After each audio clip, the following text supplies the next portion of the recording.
When Justin Matabike missed his first practice ahead of the Lions game, it didn't seem like anything major at first. Neck injury? Sure, not ideal. But with how physical that Browns game was, it wasn't a shocker to see a player come out of it banged up. You figure maybe he just needed a couple of days to get right. No red flags. But then he missed another one, and another, and suddenly, it wasn't just a precaution. It became a pattern. And when John Harbaugh finally addressed the situation, that's when it really hit. This is serious. The way Harbaugh talked about it didn't sound like a coach trying to downplay something minor. In fact, it sounded like a man who genuinely doesn't have the full picture yet. And when it comes to injuries, especially neck injuries, that's terrifying. Harbaugh admitted there wasn't one particular moment in the game where they saw the injury happen. It wasn't a big hit. It wasn't something obvious. But afterward, Matabike started experiencing symptoms.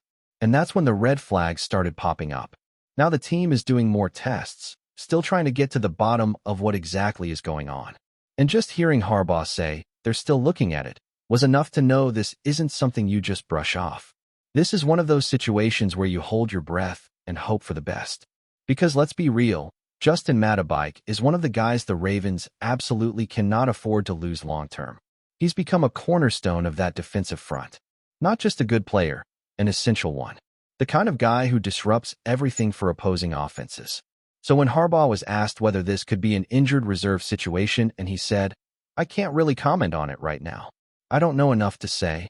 That wasn't encouraging at all. When Harbaugh doesn't say something definitive, that's when you know it's serious. Because if it wasn't, he would have just said it. That's what he's done in the past. He's quick to shut down panic. Not season-ending, he'll be back soon. Just precautionary. We didn't get any of that this time. The uncertainty is what makes this so much scarier. Neck injuries are always tricky. They're the kind of thing where one wrong move can change a career, or worse. And the fact that nobody seems to know exactly what's going on yet makes the situation even more unsettling. It feels eerily similar to what happened with Lamar Jackson. Remember that? One day he was supposed to be fine, and then suddenly he was out for the rest of the season. Same vague updates, same, we'll see type of language. That's not a road we want to go down again. Hopefully in a week or two we're all looking back on this saying, phew, we were worried for nothing. But right now, it doesn't feel like that's where this is headed. And speaking of strange situations, we've got to talk about Keaton Mitchell. This one's baffling in a completely different way. 2 straight games inactive, and Ravens fans are scratching their heads. There was so much excitement when it was announced he'd be coming back. The speed, the explosiveness. This kid brought something different to the table. And yet, 2 games in a row, he's nowhere to be seen on game day. What gives? Harbaugh addressed it and said simply, we just don't have the spot right now. That's a tough pill to swallow if you're a fan who's been waiting to see this guy in action. Sure, it's a good problem to have when your roster is so loaded you can't activate everyone. But when you've got someone like Mitchell who can change the game with one touch, it's hard not to feel like something's being left on the table. And it's not like the guys ahead of him have been tearing it up. Justice Hill, for example, hasn't exactly gotten off to a blazing start this season. It's only been 2 games, sure, but it's not like he's done anything to make his spot untouchable. So the question becomes, what would it hurt to give Mitchell a couple of touches? Not asking for 20 carries. Just get him involved. Let him test the waters.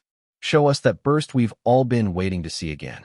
Now, to be fair, Harbaugh did mention that special teams played a role. Rashid Ali's work in that phase of the game apparently tipped the scale in his favor.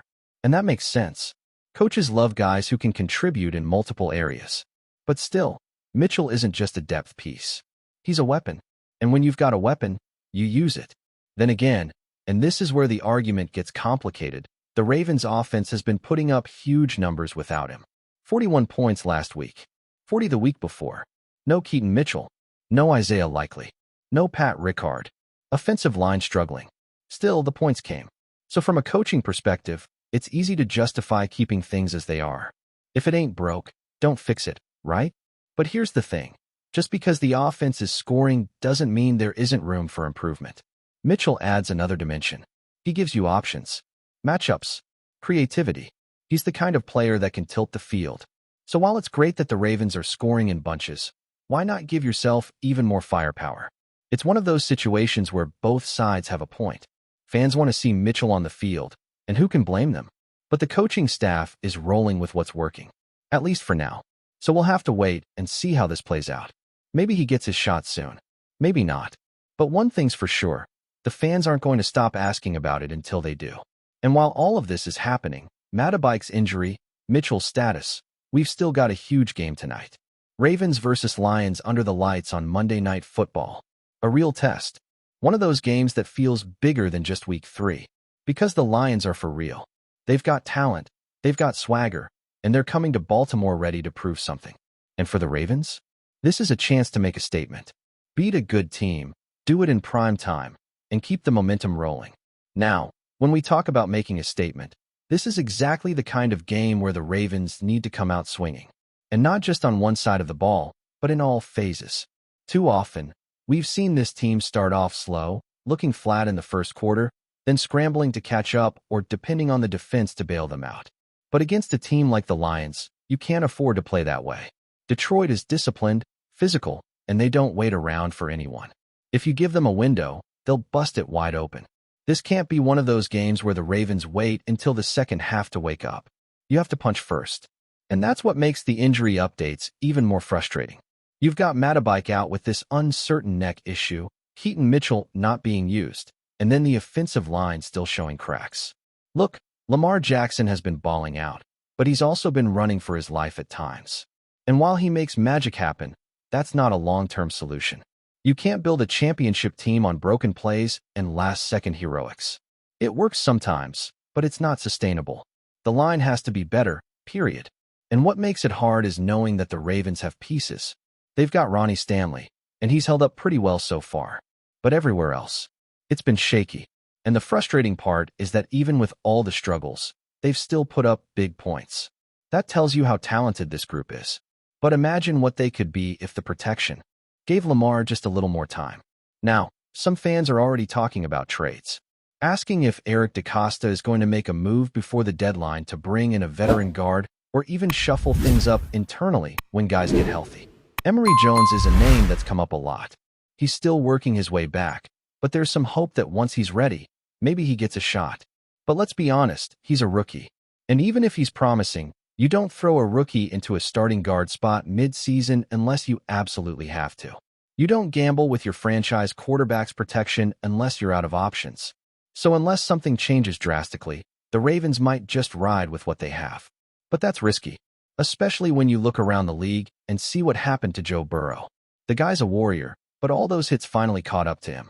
Turf toe or not, it's a reminder of what can happen when your quarterback doesn't get protected.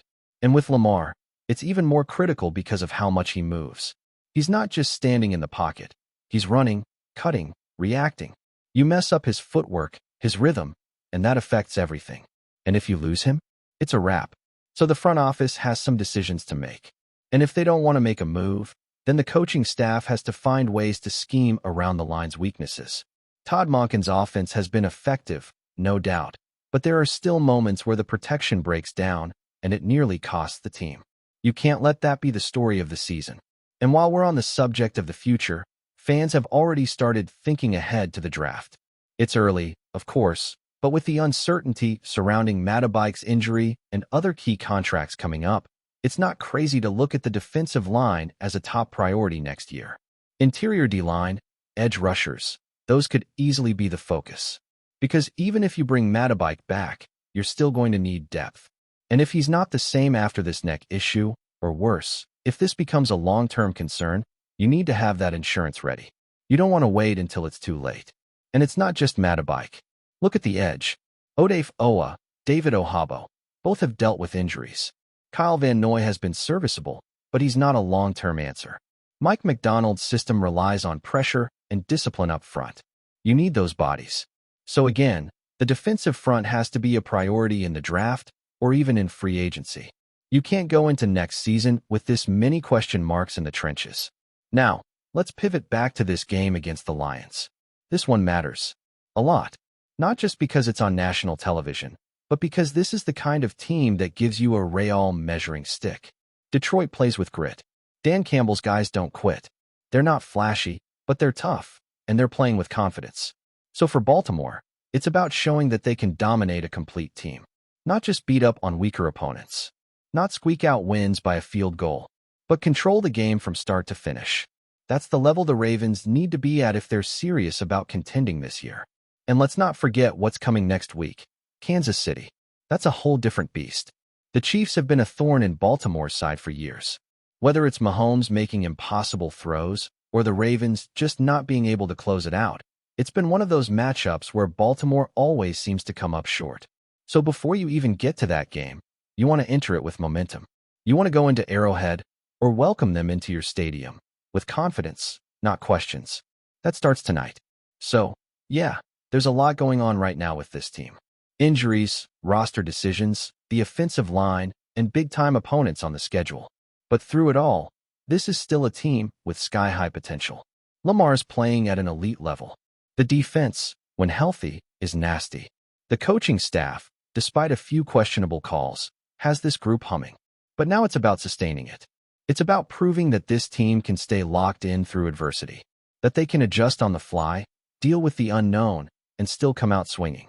Before we dive in, don't forget to hit that subscribe button and give this video a thumbs up. Your support keeps us bringing you the latest news on the Baltimore Ravens. And hey, drop your take in the comments below. We want to hear from the flock. The NFL rumor mill is spinning out of control today as whispers from sources close to the Baltimore Ravens suggest the team is on the verge of making an unprecedented move in their offensive arsenal. According to insiders, the Ravens have reportedly closed deals with wide receiver XAVIER Worthy and dynamic playmaker Marcus Williams, signaling a seismic shift in the team's offensive philosophy. If these whispers hold any weight, Baltimore could very well be on the path to fielding the fastest offense the league has ever seen. Worthy, known for his blazing speed and uncanny ability to stretch defenses vertically, has been on the radar of multiple franchises eager to inject some serious juice into their passing game. Meanwhile, Williams, a versatile and elusive weapon, has dazzled scouts with his agility and knack for creating separation in the open field. Combining these two talents in the same offensive unit could produce a nightmare scenario for opposing defenses, forcing coordinators to rethink coverage schemes entirely. Sources claim the Ravens front office has been quietly plotting this acquisition spree for months, carefully timing negotiations to maximize impact without alerting competitors.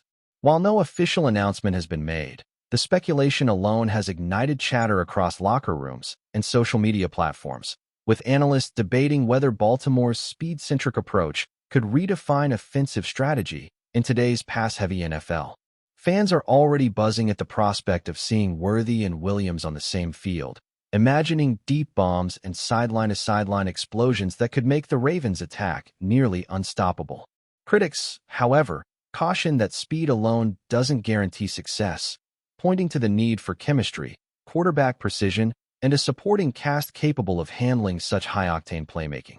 Still, if these rumors prove accurate, Baltimore may be positioning itself not just as a playoff contender, but as a team that could force the league to chase its lightning-fast pace. In a league constantly searching for the next tactical advantage, the Ravens' alleged signings of XAVIER Worthy and Marcus Williams could represent a bold, almost audacious gamble. Whether it's genius or madness remains to be seen, but one thing is certain. NFL fans should buckle up for what could be the fastest, most electrifying offense the sport has ever witnessed. That's it for this update. If you enjoyed the video and want to stay in the loop with exclusive news on our Baltimore Ravens, make sure to subscribe and hit that like button. We'd love to hear what the flock thinks. Drop your thoughts in the comments. See you in the next one.